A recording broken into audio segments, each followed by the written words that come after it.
Today I'm going to give a little overview and demonstration of the variety of lamps you see in front of you, as well as show you, or at least attempt to show you, the chroma makeup or the color makeup of each different type of lamp. So starting from the left over there, we have a regular fluorescent lamp in the back. Next to that we have a Mercury Vapor lamp. Next to that we have a metal halide, and next to that we have a high pressure sodium. Down here in front of the metal halide, is a LED lamp. Next to that is a photo flash bulb. I won't actually demonstrate that one, but I'll just give you a little look at it. And next to that is a regular incandescent. So first I'll just do the photo flash bulb. If you look closely at this, you can see it looks like steel wool inside. Read that. Photo flash number 22. So this has a regular light bulb base, but these are single use only. I did try one of these once. I got two of them when I got them, and I tried one of them. It just makes an intensely bright flash, and that's it. It's done. It basically vaporizes. All of the steel wool in here is vaporized in pretty quickly, probably less than a second, in a bright flash, and then it's done. All you have left is the bulb with the two little metal sticks inside, and that's it. So I thought that was kind of interesting. I'm not going to demonstrate this because this is the last one I have left and I don't want to use it up. So I guess we'll start then with the incandescent here. I'll make it dark and then turn this on and give you a little chroma. I don't think I have to do too much information on this. I think these are, everybody pretty much knows what these are. This is a 200 watt one. I don't think you can get these ones anymore. I think they've outlawed the 200 watts. I think you can still get decorative ones and like long life things maybe. I'm not entirely sure, but I'm pretty sure you can't get these anymore. I do have a couple of 300 watts as well. So let's turn off the big lights.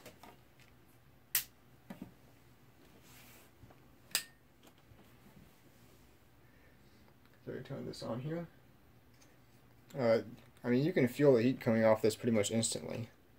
Let's see how well my chroma glasses will work. Okay, hold on.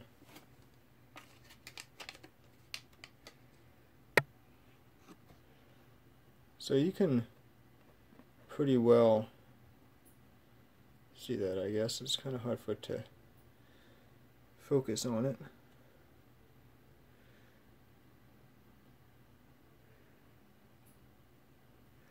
Okay, so as you can see, pretty much a complete rainbow of colors.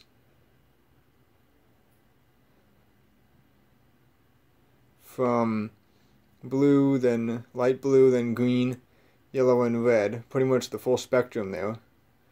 You can see that. So these glasses break up the light into its individual color components. So as you can see, the incandescent gives off pretty much a complete coverage of the rainbow there, variety of colors. So you can see there's no gaps in the rainbow. It's complete all the way through. So we'll try the LED next. Of course, I have to hook it up in the dark. Can't see anything.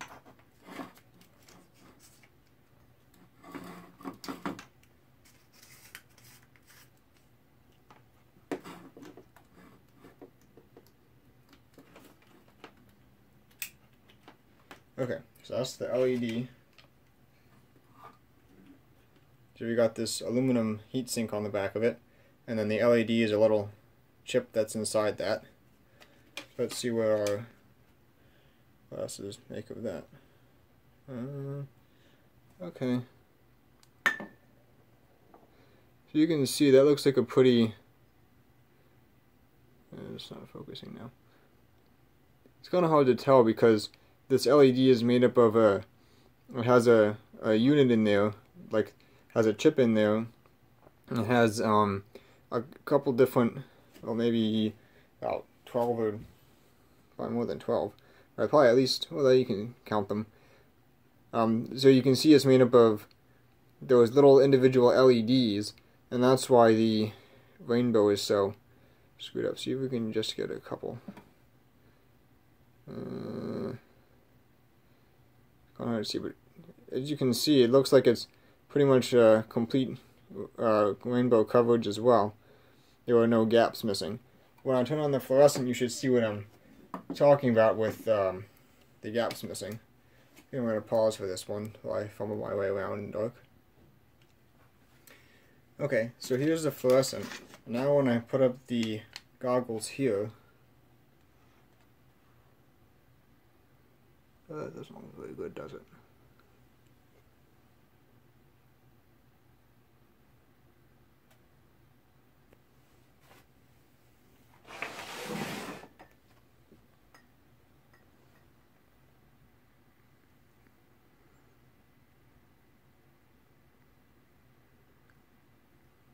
Yeah, it's kind of hard to see, but there should be 3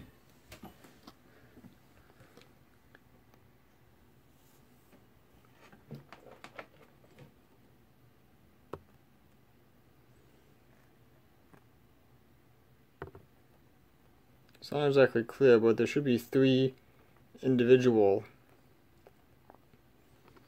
colors that make up the LED.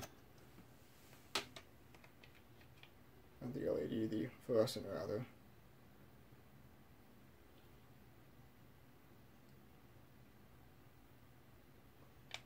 Kind of look at the edges of the chroma. You can kind of see that it doesn't look like it's the complete rainbow. Like, it looks like there are some pieces missing. Like, there's an emphasis on red, an emphasis on green, an emphasis on blue, but they don't really seem to have like yellow or orange or any of the in-between colors. It's just the red, green, and blue. So the next lamp that I'm going to show you is the Mercury Vapor. And before I do that, I'll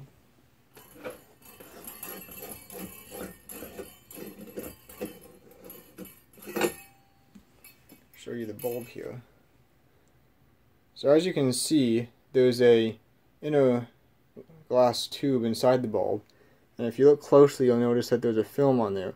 That film is actually the condensed mercury on the inside of that tubular bulb inside. You also notice that there are 2 large pins near the end of the tube.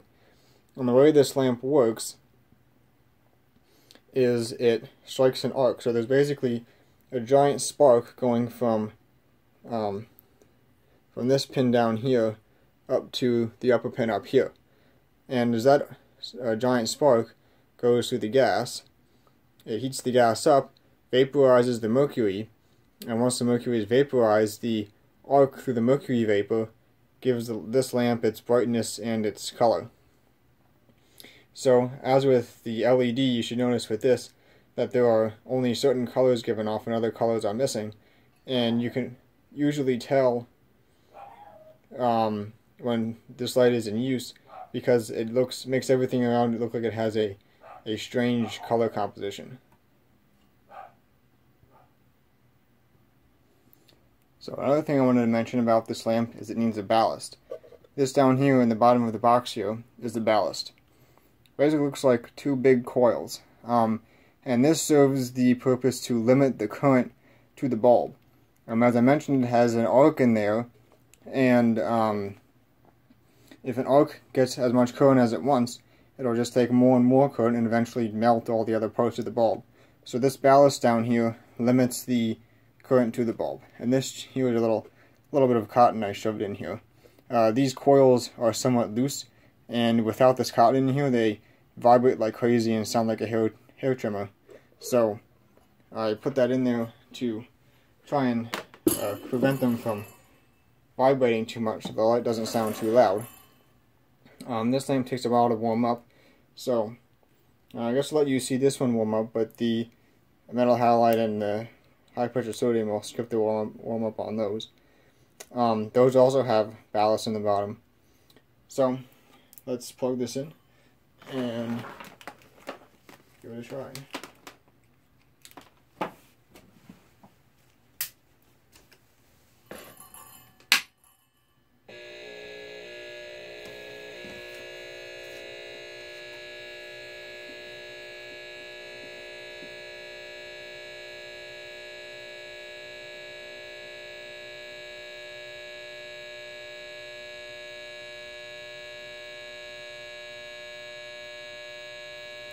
So you can hear it's still pretty loud, but it would be much louder without that cotton in there.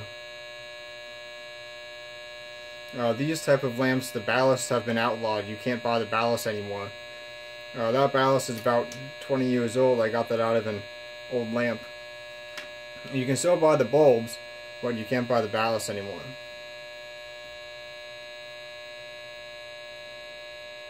So when the lamp first starts, the current is flowing through a mixture of argon and neon that helps it strike the arc, and as it warms up, the mercury vaporizes, and you can see it getting brighter and possibly the color changing a little.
It's just also getting a little bit quieter as it warms up.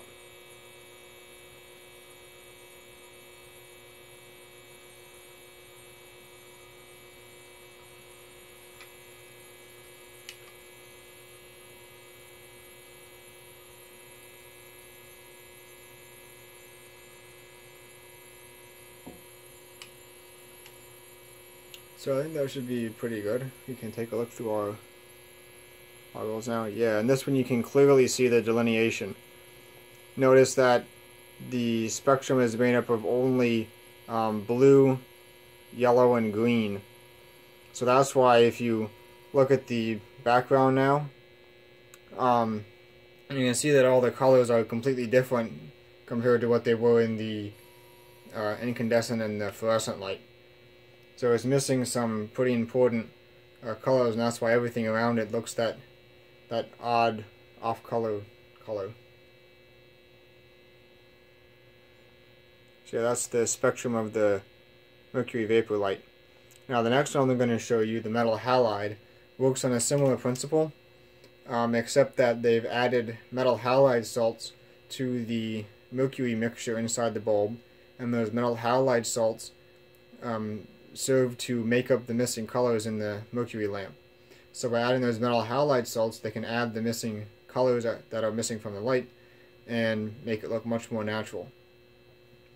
So I will give you a little overview of that one. That one has an electronic ballast, so instead of the big coils like you saw on this Mercury Vapor lamp, that one just has a little electronics module on there that does all the current regulation as well as starting the lamp. For this lamp, I don't know if you can see it, but down here there's a little resistor inside the bulb. That goes up to a little pin in the bottom, and when you first turn it on, the arc strikes between those two pins at the bottom, and as it heats up the resistor in here, and that resistor eventually and increases in resistance with the heat, and then the arc strikes up to the top of the tube. So that's how that one starts. With the metal halide, that one has a pulse start, so the ballast sends a pulse of a couple thousand volts, I believe, to the bulb, and that strikes the arc initially. And then once the arc is struck, it limits the current so that it doesn't melt the parts of the bulb. These lamps were pretty common before metal halide came out. I guess these use them for area lights and street lights and factories and different things. Today they use high pressure sodium for streetlights, but even now they're switching over to LED. For indoor lighting, usually they switch over to the metal halide, but that's also switching over to LED now. So I'll pause now and come back when I have the metal halide ready. So this is the metal halide. As you can see, the background has returned to its normal color with this lamp. And one thing I should mention, the Mercury Vapor here that I have is 175 watts. This metal halide is 100 watts, and the high pressure sodium over here is 70 watts. So that explains the size difference in the bulbs between these two. If you get 175 watts, if you get 175 watt metal halide, the bulb will be about this size as well. You notice this one's much quieter due to the electronic ballast. And also, and the reason for the double bulb, all of these have the double bulb. They have the outer bulb with a tubular bulb inside. And the reason for that is the mercury in these two. At least this one has some mercury in as well, but I don't think as much, if any. But the reason for the double bulb on at least these two is that mercury vapor, in addition to giving off the whitish light that we've seen, also gives off a massive amount of ultraviolet light.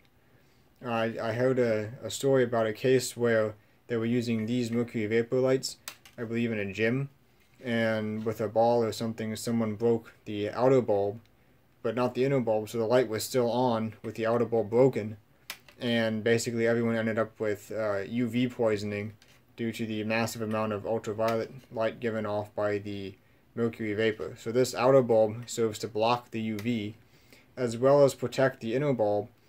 The inner bulb there is made out of fused quartz. I didn't show it on this one, but when I turn this off, you'll see that the electrodes inside here glow red hot, and that would melt regular glass, so they have to use the fused quartz inside to prevent it from melting. The downside is if you get your oil from your fingers on the fused quartz, it makes it weak and eventually it can explode. That's why you're not supposed to touch the halogen bulbs, because the halogen bulbs are made out of fused quartz as well, and the oil from your fingers destroys it, and if they get weak enough, they can explode. So I'll show you the spectrum of metal halide. As you can see, it's a much more complete rainbow than the mercury vapor was. You can still see that some parts of the rainbow are brighter than others, and that's, I believe, due to the metal halide salts. So you have a concentration of metal halide salts that produces each of those peaks in the spectrum there, and you can see. So that's about it for the metal halide. I'll turn this off and then show you the high pressure sodium. So when I turn this off, look at the inside tube in the bulb there. You can see the electrodes glow. So you can see the inside tube glows red hot as it cools down. And that's why they have to be made out of fused quartz, so they can withstand that heat. So you can see this one's pretty loud.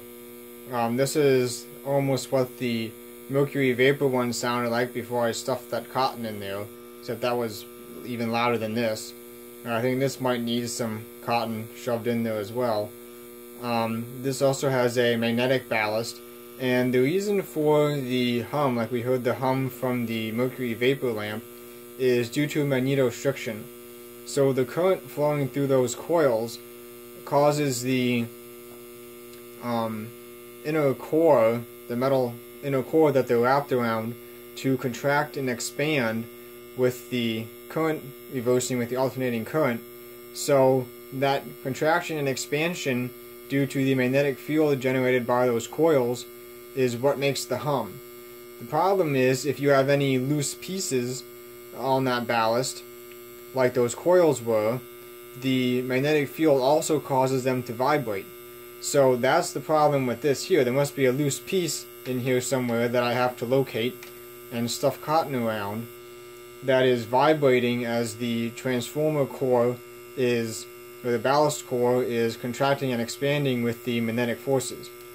But anyway, and this is the high pressure sodium lamp. These are commonly used in street lights, and if we look at the spectrum here, you'll notice that there's a large concentration around yellow, one slice of green, and a little bit of blue. So that's what gives it the yellow light, because most of the spectrum is in the red-orange area. And if you look at the background, everything has a yellow hue, or orange rather, or orange hue. And the reason why these were so commonly used in street lights is because that around the yellow area is at the peak of the human visibility spectrum, so your eyes react best to the orange-yellow light, and I believe they react worst to the blue light. So a blue light, you need a lot more blue light for you to be able to see the same details as if you have a lot less of the yellow light.